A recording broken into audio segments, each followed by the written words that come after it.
Minnkandi hreyfing barna. Er það eitthvað sem við þurfum að hafa áhyggjur af eða eru þessi mál bara í góðum lagi hjá okkur? Þessar upplýsingar eru unnar upp á grein eftir Sigurbjörn Árna Arngrímsson sem prófessor í rannsóknastofu í íþrótta- og heilsufræði á Laugavatni á menntavísindasviði Háskóla Íslands. Hann tók þetta efni saman fyrir SIBS og þetta er á vefnum Heilsutorg og ég ætla að fara hérna svona yfir helstu atriðin í þessari grein. Hreyfing, í fyrsta lagi þá er það skilgreiningin á hreyfingu og æfingu. Hver er eiginlega munurinn þarna á milli? Fólk hugsar oft ranglega að æfingar séu eina hreyfingi sem skiptir máli á meðan það er öll hreyfing sem verið er að tala um. Það er til dæmis bara að ganga í vinnuna, garðvinna, golfþóttur og fleira. Þetta skiptir allt máli. En skilgreiningin þarna á milli er að hreyfing er hver sú notkun beinagrindavöðva sem felur í sér orkueyðslu á meðan æfing er hreyfing með eitthvað að markmiði, eins og að auka þol og styrk. Hvernig er svo hreyfingin metin, eða hvernig eigum við að meta hvort að hafa eitthvað hreyfing á sér stað?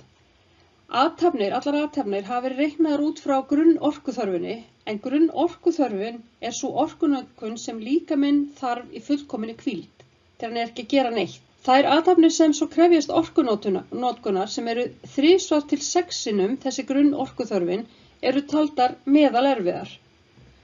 Og síðan eru þær erfiðar eða erfið hreyfing að það er yfirleitt talið vera þegar við erum að hreyfa okkur 6 til 9 sinnum meira heldur en grunnorkuþörfin er.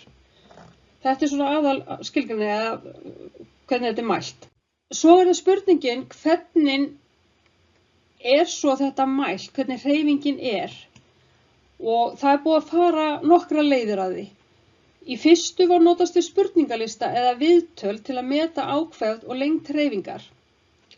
En báðar þær aðferðir eru háðar minni fólks og það er líklegt að þeir sem séu spurðir að þeir fegri þátt sinn og þeir þannig gefa upp lengri og ákafari hreyfingu heldur en í raun átti sér stað. Þá var farið í að mæla þol fólks og nota sem ígildi hreyfingar, þar sem að þolæfingar auka þol og rökrétt því að álykta að þolmeira fólk, sama sem, þá hreyfir það sig meira.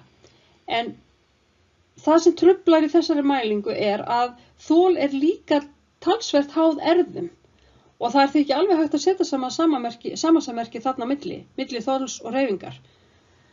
Á 10. áratugnum urðu svo skrefamælar vinsælt tæki til að mæla hreyfingu vegna þess að þeir voru ódýrir og nokkuð nákvæmir og fljótlega kom út ráðleggingar sem sögðu að fólk ætti að taka að minnstakosti 10.000 skref á dag. Þessar ráðleggingar áttu að vera mjög sambærilegar þeim ráðleggingum að hreyfa sig í 30 til 60 mínútur á dag. Þess 10.000 skref eru cirka 30 til 60 mínútur hreyfing á dag. Upp úr aldamótunum fóru síðan að koma þessi hröðunarmælar, en þeir mæla hröðun líkamans og breyta þeim í slög. Mælarnir eru mjög nákvæmir, en nokkuð hefur verið deilt hversu mörg slög teljast síðan vera meðal erfið hreyfing og eru vísindamenn og þeir sem eru að rannsaka þetta ekki alltaf sammála. Hreyfing minnkar með aldri. Það er bara alþekkt staðreynd. Og þetta er eitt af því sem að þessi rannsóknastofa í íþrótta- og heilsufræðum á Laugavatni hefur verið að rannsaka síðasta áratuginn. Það er hvernig hreyfing barna, unglinga og ungs fullorðinsfólk og aldraðir, hvað þau hreyfa sig mikið. Og það kemur í ljós, sem við vitum svo sem alveg, að á meðal barna og unglinga og fram á 30-aldurinn þá fer hreyfingin minnkandi með vaxandi aldri og algengara er að yngri börn ná að uppfylla hreyfiráðleggingarnar hjá embætti landlæknis. En það er erfitt að meta þetta vegna þess að mæliaðferðin er ekki alltaf svo sama. Það fer eftir hvort við erum að nota skrefamæla eða hröðunarmælar. Og svo er alltaf verið að gera breytingar á því hversu mörg slög á hröðunarmælunum þarf til þess að hreyfingin teljist meðalerfið. Þannig það er ekki svo auðvelt að koma með að birta einhverjar nákvæmar skýringar eða rannsóknir eða hvað við má kalla þetta. Þá er komið að því hvort að börnin nái þessu ráðleggingum frá landlækni. Trost og fleiri, þetta kemur fram í þessari grein, þeir lögðu fyrir þeir skoðuðu þetta og þá náðu nær öll 9 ára börn og 50 til 80% 15 ára barna þau ná ráðleggingum landlæknis. Daglega hreyfingu samkvæmt þeim slagafjölda sem þeir settu fram sem viðmið meðalerfið hreyfingu. Viðmið Trost og fleiri sem kemur fram í þessari grein, Þar segir að nær öll 9 ára börn og 50–80% 15 ára barna ná ráðleggingum embættis landlæknis daglega hreyfingu samkvæmt þeim slagafjölda sem þeir settu fram sem viðmið meðal erfiða hreyfingu. Þetta nærri því öll 9 ára börn og 50–80% af 15 ára börnum náðu þessum viðmiðum. Þá voru viðmiðin uppfærð og sömu börn voru skoðuð og þá voru það einungis 5% af 9 ára börnunum og 10% af þessum 15 ára börnum. Þetta eru sömu börnin sem við erum að skoða hérna. Nýjustu tölur meðal íslenskra skólabörna þar sem önnur viðmið voru notuð eru að 40% barna á grunnskólaaldri uppfylli ráðleggingar landlæknis. Það er semst 40% sem eru að ná þessum viðmiðum. Ná börnin þessum ráðleggingum? Það virðist ekki vera, því að þrátt fyrir þessar tilfærslur á viðmiðum slagafjöldan fyrir meðalerfiða hreyfingu, þá virðist hreyfing barna og unglinga hafa minnkað undanfarin áratug, hverju svo sem því að kenna.